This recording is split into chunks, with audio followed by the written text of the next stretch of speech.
Hi everyone, this is Jacqui Cooper from JCooperTravels, and today I have Justin Smith on.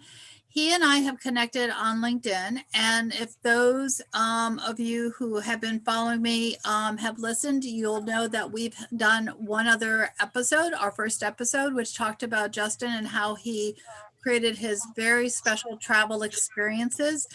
And I do suggest that you go back and you do a listen because we have a lot of wonderful information on there. But today, Justin is going to talk about his company, the experiences that he wants you to enjoy as you travel around the world, and they're very unusual and they're very unique. So, Justin, I'm not going to try to explain because I think you'll be able to explain in much more detail to do it service and the justice that it deserves.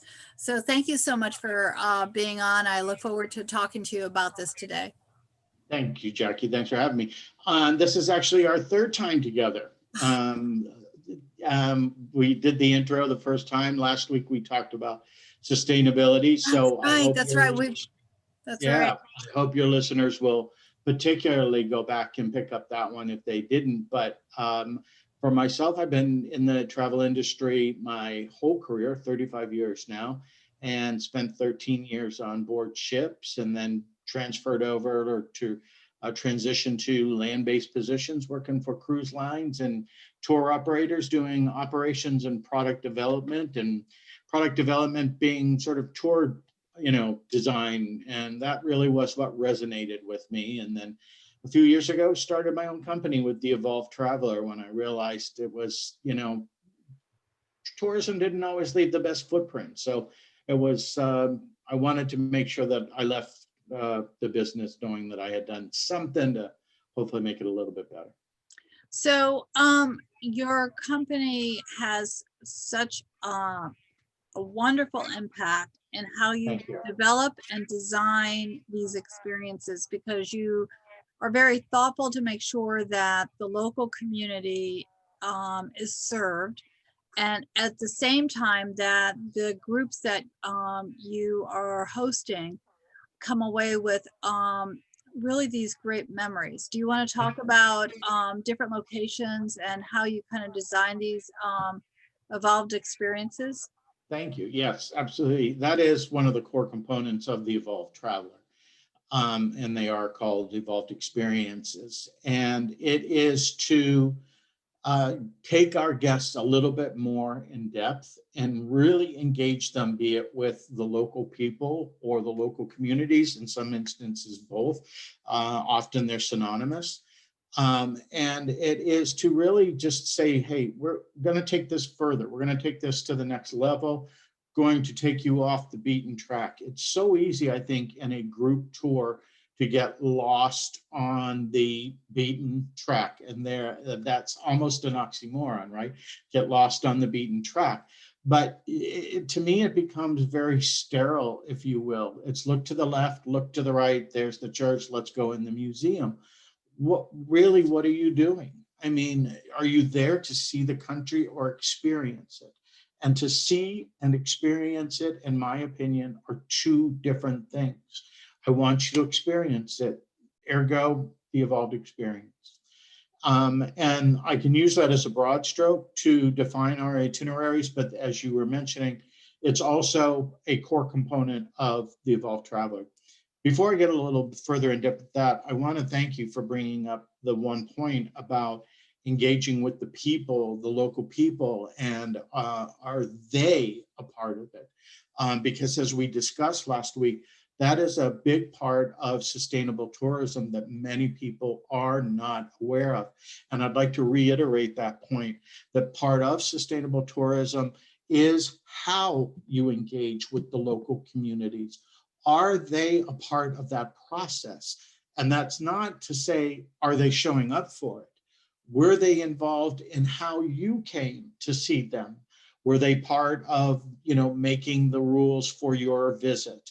Are they benefiting from it? That's one of the most important. Are you there under the premise of respecting their culture and their heritage, and certainly them? So thank you. It gave me a great chance to give sustainable tourism another plug. With that, the evolved experience varies from destination to destination. There are times that it has a philanthropic aspect to it.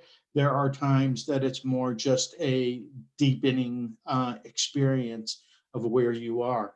And I know offline, you and I touched on this one time, but I'm going to use the same analogy of experiential travel, because I feel that about 5 or 6 years ago, certainly long before COVID, everybody in the travel industry became an expert in experiential travel. No matter who you spoke to, they were, could provide experiential travel.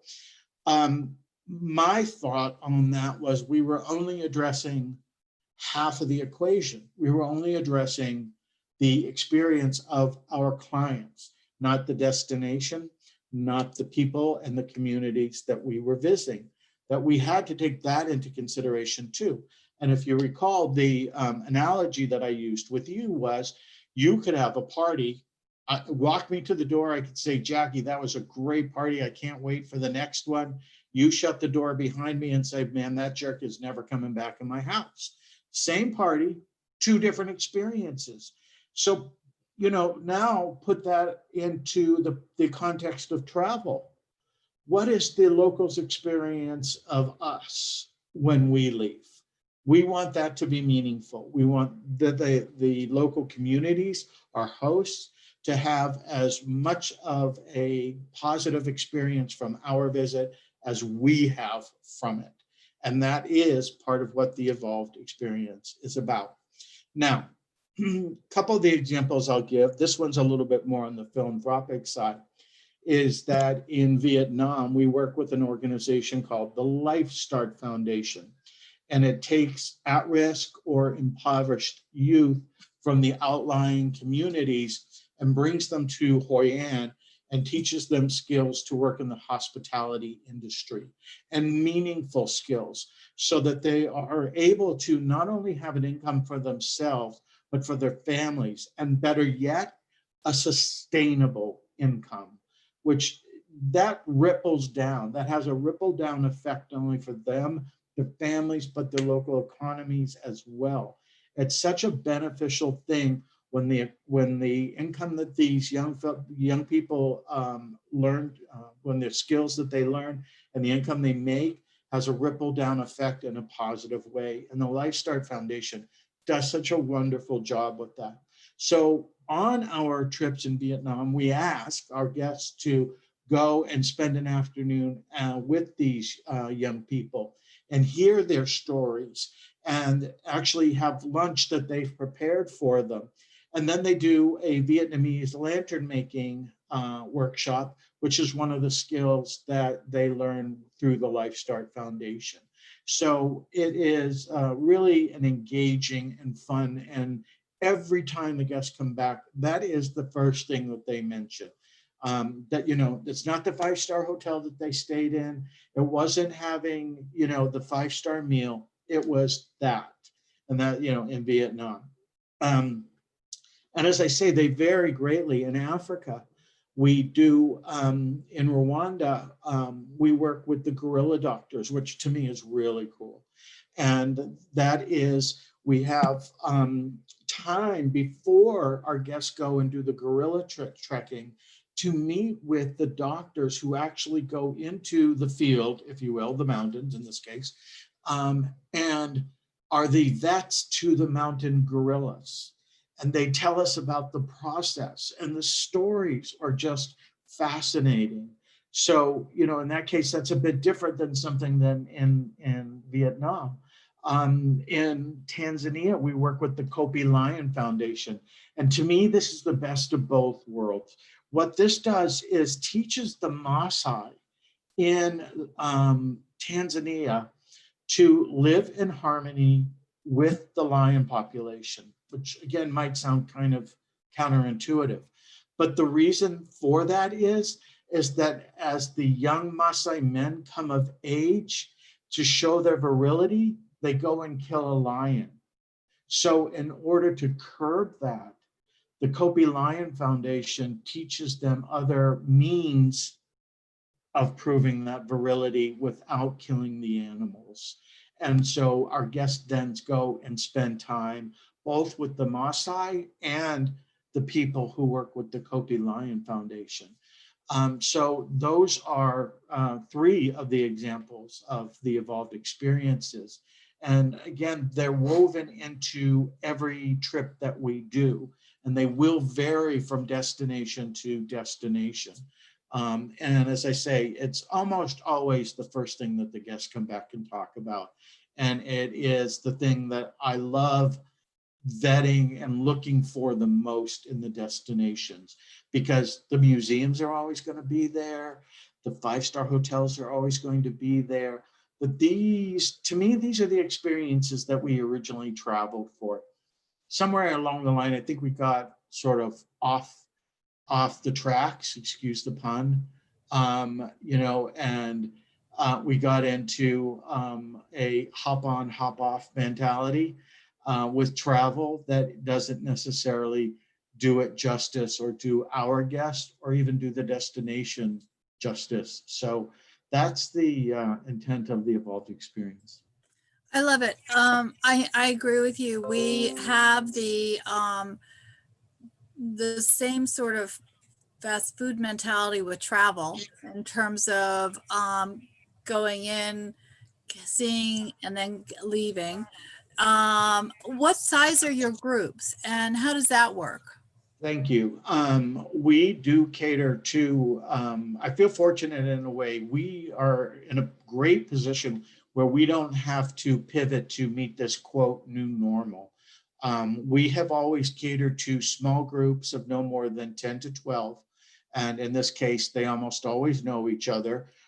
We don't typically run set departure dates. So we have the programs, they're always customizable. The guests tell us when they want to go. We are going to have a couple special event programs for late in 2021, but no more than 10 or 12. Again, they usually know each other, small groups, families, couples, or solo travelers. So that's as big as our groups are, is 10 to 12 and down from there. So right now we're right in that sweet spot of where people are looking to the comfort zone for travel. So being in the travel space, I understand the challenge of booking travel these days. And so I'm going to ask you the question that everyone's probably wondering about. What happens if we book now and then find that there is a change? So I know you and I had talked about your company's policy. Do you want to share more information about that? Absolutely. Thank you. Yes, we have our ease of mind booking policy in place, and that will be in place through this Corona era until everybody feels secure. And however long that is, we will have it in place. And it effectively allows our guests to book and allows them to cancel up to 7 days in advance for 100% travel credit.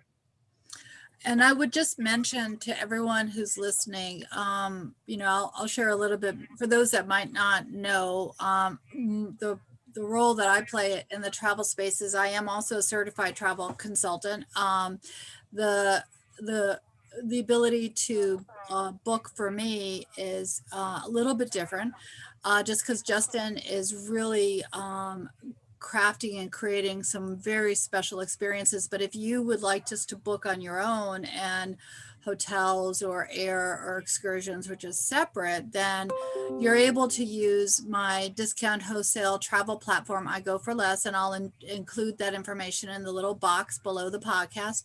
But I know that Justin and I both agree that no matter where you travel these days, even before, you need to be thinking about getting travel insurance. And travel insurance can take a lot of different forms, whether you're looking, at travel protection versus travel insurance. So it's something you need to ask the questions because one might not cover as much as another. And so again, whether you obtain the travel insurance through myself or another agent or through Justin's contacts, it's something that you need to think about because it's not just about cancellation because of COVID.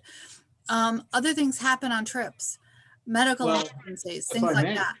yeah, I mean, or I think a lot of times too, Jackie, that guests think that it pertains to them, and often it may not be. It may be a family situation that they have to cancel for. You just never know. But read the fine print. Speak to your travel advisor, and if I can piggyback on that, it's so important right now to work through a travel advisor of any kind who's going to be able to help you navigate everything that's going on and what you need to know, what's open, what are the testing required. For example, you and I have spoken about Costa Rica. We've got a couple of new Costa Rica programs coming out. And they don't require testing, but they require specific insurance. And at least a couple of the primary travel insurance companies here in the US do not carry the insurance required to go into Costa Rica. So you need to ask your travel advisor or your tour operator that you're purchasing from, am I covered? So in our case, we're going to buy that for the client. We're going to buy that for our guests. And then they can also purchase regular travel insurance on top of it so that they know that they're covered. But they need to know to ask. And a lot of times, they may not know what we know in the industry. So again, make sure that you're working with a travel advisor like Jackie or a tour operator, because they're going to know the ins and outs. Very true. Very true. I don't have any other questions for you tonight. I know we're going to be having many more conversations about your specific excursions and experiences. Do you have any last minute thoughts or things that you would like to share with our listeners? I would suggest that you check out the Justin's website and contact him, so that way you can get specifics about the packages that he's been mentioning, because he has ones that are created now, but he's constantly creating new ones because he's always exploring new areas.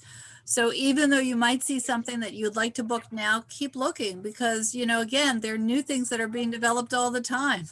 And what you see can be customized. Everything that's there can be customized. You can take what you see on the website. And by the way, we've got a great new website coming out in a couple of weeks that I'm really excited about. So the website that's up there now is in its final days. Give us a couple of weeks and you're going to see a great new website. But at any time, what you see is available as is, or it can be customized. So, nothing is set in stone. We just want our guests to have the best possible experience, and we want them to be part of that process.